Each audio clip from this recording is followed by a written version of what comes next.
In 1979, Iran erupted in revolution, and millions celebrated what they thought would be a new era of freedom. But almost overnight, that hope turned into fear for women. Under Ayatollah Khomeini, strict Islamic laws were enforced in public, and punishment became a spectacle. The streets became a place of control, and a generation of Iranian women learned that rebellion could come at a terrifying cost.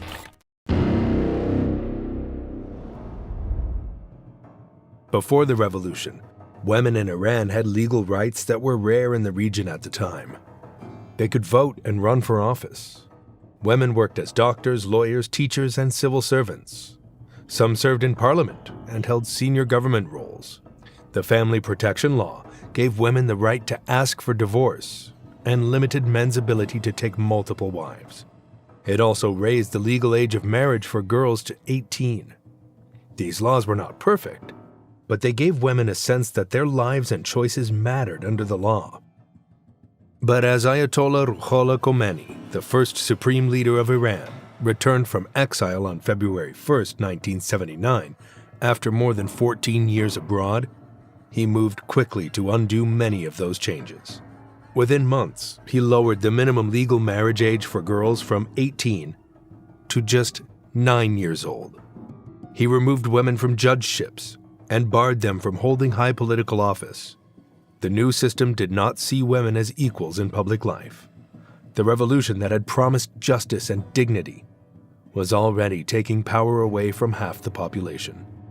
Just days after consolidating control, Khomeini made a decision that would shape daily life for decades. On March 7, 1979, he announced a new rule about women's appearance. He declared that all women working in government offices must wear the Islamic hijab. He framed uncovered hair as immoral and described it as a form of nakedness. This was not presented as advice or a suggestion. It was a command from the highest authority in the country. The impact was immediate. Government buildings began enforcing the rule right away. Women who showed up to work without a head covering were told to leave. For many Iranians, this announcement came as a shock. Until that moment, Khomeini had not openly stated that hijab would be compulsory. Many women believed religious dress would remain a personal choice. Overnight, that belief was gone. The next day, March 8, 1979, thousands of women took to the streets of Tehran and Qom. The timing mattered. It was International Women's Day, and the protest became a direct response to the hijab decree. Women from different backgrounds joined in. Some were students, others were professionals, and many were mothers. Some were religious, others secular. What united them was the belief that the revolution was being taken away from them. They marched openly, without hijab, knowing exactly what they were defying. They carried banners and shouted slogans. This was not a small or quiet protest. Supporters of Khomeini quickly moved to confront the demonstrators. Pro-Khomeini militiamen and Revolutionary Guards surrounded the crowds. They shouted threats and tried to intimidate the women into leaving. At several points, they fired warning shots into the air to scare people away. Despite this, the protests did not stop. The women returned again and again, holding their ground for 6 straight days, from March 8th to March 14th, 1979. This became the first major public protest against the new Islamic Republic. The scale of the resistance caught the authorities off guard. For a brief moment, it appeared the pressure had worked. Khomeini's deputies announced that the hijab rule would be temporarily suspended. The government tried to calm the situation and avoid further unrest. To many women, it felt like a victory. It looked as though the state had listened. But this pause was strategic, not a change of heart. Once the protests faded and public attention moved on, the hardliners inside the regime began reorganizing. By mid-1980, enforcement returned with more force and far less tolerance. This time, the focus was not debate or persuasion. It was punishment. Revolutionary courts and Islamic committees were set up across the country to enforce moral behavior. These groups operated with enormous power and very little oversight. Their job was to punish anyone accused of breaking Islamic codes, and women were often the first targets. In cities and towns across Iran, judges began issuing harsh corporal punishments for behavior that had not been crimes just months earlier. Being seen with a man outside marriage, attending a mixed gathering, drinking alcohol, or showing too much hair could now lead to arrest and punishment. One of the earliest documented cases came just 11 days after Khomeini's Hijab decree. On March 19, 1979, the Iranian newspaper Kayan reported a case from the northern city of Rodzar, near the Caspian Sea. A married woman with 3 children had run away with another man. Revolutionary officers arrested them and brought them before a judge. The court sentenced the woman to 50 lashes and the man to 100 lashes for having what the judge called an illegitimate relationship. The punishment was carried out publicly on a street in Rodzar. People gathered and watched as a mother of 3 was whipped in front of them. Another report from Kayan that same month showed this was not an isolated incident. On March 8, 1979, while women were protesting the Hijab decree in Tehran, a public flogging took place in Esfahan. 3 people, 2 men and 1 woman, were accused of having an affair with a woman labeled corrupt. Ayatollah Khomeini, a revolutionary judge, ordered that all 3 receive 100 lashes each. They were flogged in the street in public view. After the beating, they were forced to repent on the spot before being released. These early cases made one thing clear: the new regime was willing to use public humiliation as a method of control. Revolutionary guards and committees of the Islamic Revolution were given wide authority to patrol neighborhoods, streets, and public spaces. They enforced modesty rules aggressively and often violently. Men and women accused of drinking alcohol, having relationships outside marriage, or showing signs of Western culture were arrested on the spot. In many cities, young couples were targeted simply for being close to each other. Holding hands or sitting too closely in a cinema could lead to slaps, beatings, or detention. By late 1979 and into 1980, flogging had become common. Victims were tied to posts in public squares or parks and whipped in front of crowds. By the end of 1979, even before the Iranian constitution was finalized, Khomeini had already shaped the country into a system ruled by strict versions of religious law. Revolutionary courts handed down thousands of sentences. Political opponents were imprisoned or executed, but women were more likely to receive corporal punishment. Any behavior labeled immoral could result in jail time or lashings. Fear became part of daily life. Women watched their surroundings carefully. Mothers warned their daughters. People whispered about vigilantes stationed on street corners. Even attending a private party could turn dangerous if someone reported it. Ordinary social life became risky. Despite all this, Khomeini continued to present himself publicly as a moral and restrained leader. He occasionally criticized punishments he felt were excessive. In 1980, after a stoning case in Kerman province, he reportedly instructed judges to stop using stoning sentences. He ordered a ban on stoning in the courts and said no more such executions should take place. This showed that he sometimes intervened personally, but this restraint had limits. His concern was not with the suffering of women or the system itself. Floggings, arrests, and public punishments for moral offenses continued without pause. By 1980 and 1981, the early chaos of the revolution was turning into something permanent. The Islamic Republic began locking Khomeini's moral ideas into the legal system. A new constitution was adopted, and at its core was Sharia, or Islamic law. This meant religion was no longer just a guide for behavior. It was now the highest law of the country. Every major rule about crime, punishment, and daily life had to follow religious interpretation. Gender roles were no longer social expectations. They were legal requirements, written clearly into the law. One of the first areas the government focused on was women's work. In July 1980, a new order came down that directly affected women employed by the state. Any woman who tried to enter a government office without covering her hair was stopped at the door. Guards were placed at ministry entrances to enforce this rule. Women were not warned or fined at first. They were simply turned away. Many were told not to come back until they followed the dress code.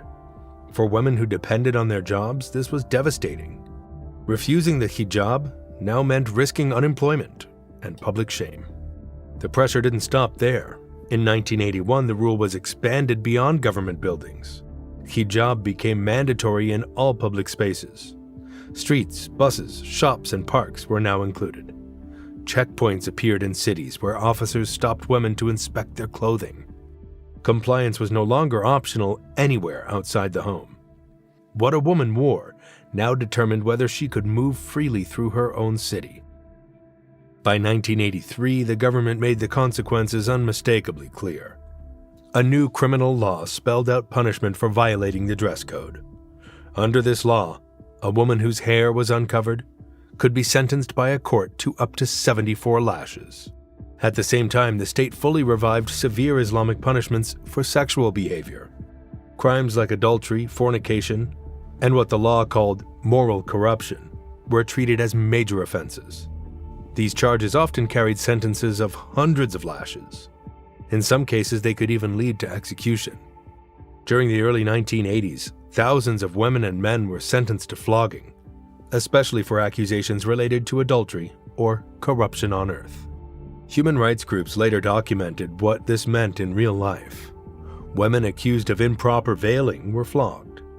Women accused of premarital or extramarital sex were imprisoned, and in some cases, stoned to death. The rules were simple but cruel. Break the moral code, and you could lose your freedom, your health, or your life. Women were hit hardest by these laws because their appearance and behavior were under constant scrutiny. The system that delivered these punishments was fast and unforgiving. Revolutionary courts and Islamic committees operated with almost no checks. Ayatollah Khomeini personally appointed revolutionary judges. These judges often issued sentences within days of an arrest. There was little investigation and almost no defense. An accusation could be enough. Confessions, often extracted under torture, sealed a person's fate. Judges openly justified their decisions using Khomeini's ideology. They argued that harsh punishment was necessary to cleanse society. Public executions of former officials and war criminals did take place, but what truly terrified ordinary families were the everyday punishments. Seeing a neighbor whipped in a public square, or a relative humiliated in front of a crowd, left deep psychological scars. By the mid-1980s, enforcement became even more visible.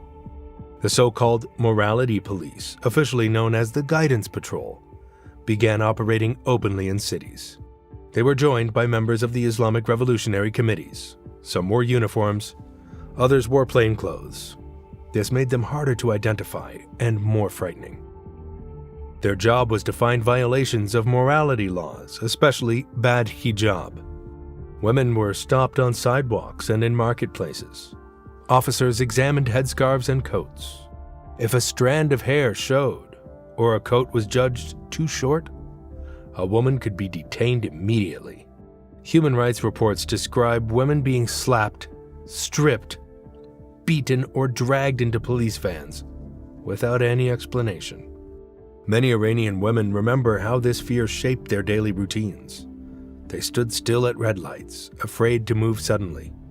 Some worried that if they adjusted their scarf the wrong way, an officer might grab them from behind using a catch pole, a metal tool designed to seize a person by the neck. This threat of punishment was everywhere, and women learned through experience to stay quiet and cautious. Flogging became a public spectacle across the country. Sentences were carried out in mosques, markets, and town squares. Sometimes shops closed while a punishment took place. People who lived through this period remember the sound of the whip cracking through the air. It became a common and terrifying noise. Punishment did not stop with flogging. Women faced fines, arrests, and long prison sentences. Families were pulled into the system as well. Husbands could be jailed if their wives appeared in public without a hijab. The education system was reshaped to match the new ideology. Girls were segregated from boys starting in primary school. Certain fields, including religious studies and engineering, enforced especially strict dress rules. Public beaches and parks were segregated or closed entirely to mixed groups.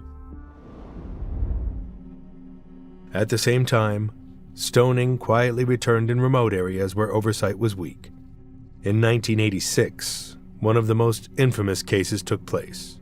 A 35-year-old village woman, known as Soraya Manucheri, a pseudonym, was accused of adultery with a local widower. Her husband wanted to marry a teenage girl and saw Soraya as an obstacle. In a small village court, under pressure and intimidation, Soraya was sentenced to death by stoning. On August 15, 1986, villagers gathered in Coupé to carry out the sentence. Soraya was buried up to her waist and killed slowly as stones were thrown at her by a crowd. Her execution later became widely known through the book and film, The Stoning of Soraya M. Punishments that stopped short of execution were still brutal. A sentence of several hundred lashes could permanently damage a person's body. The new penal code also brought back other severe penalties. Theft could result in amputation. Drinking alcohol could lead to flogging and heavy fines. Crimes like waging war against God carried the death penalty. Women were not exempt from any of this. A woman caught drinking could be publicly humiliated, whipped in prison, or jailed. Girls were arrested simply for being with male friends or attending mixed-gender parties. The state labeled ordinary social behavior as criminal acts. In public speeches, Khomeini defended these laws. He described them as just, Islamic, and necessary. He said modesty protected families and purified society. But inside homes, the reality was different. Mothers cried in private. Parents kept daughters home from school out of fear. By 1989, Ayatollah Khomeini was old and seriously ill. The revolution that had once filled the streets with hope now felt distant and broken for many Iranians. What Iran had become instead was a country shaped by fear, war, and constant surveillance. The Iran-Iraq War had taken hundreds of thousands of lives. Political purges, executions, and prisons had torn families apart. And for women, daily life had become a careful exercise in avoiding punishment. When Khomeini died in June 1989, millions mourned him publicly. But privately, many Iranians reflected on the cost of his rule. By then, an entire generation had grown up knowing nothing else. Children born around the time of the revolution entered adulthood having lived their entire lives under these strict laws. The system Khomeini built didn't end with his death. It continued, almost unchanged.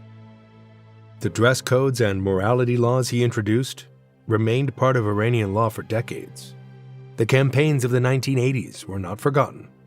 Women remembered the street patrols, the arrests, and the public punishments. Human rights reports later documented that in the years after Khomeini's death, thousands of Iranian women were still being arrested simply because of their clothing. The methods stayed the same. Women were slapped or beaten by patrols. They were dragged into vans using catch poles. Some were jailed, others were sentenced to lashes. These punishments were no longer treated as emergencies or temporary crackdowns. They became part of how the state enforced control. Families adjusted their behavior around them. Parents warned daughters to stay quiet and avoid attention. Husbands worried that their wives' clothing could bring trouble to the entire household. Fear shaped routine decisions, from what time to leave home to which streets felt safest to walk.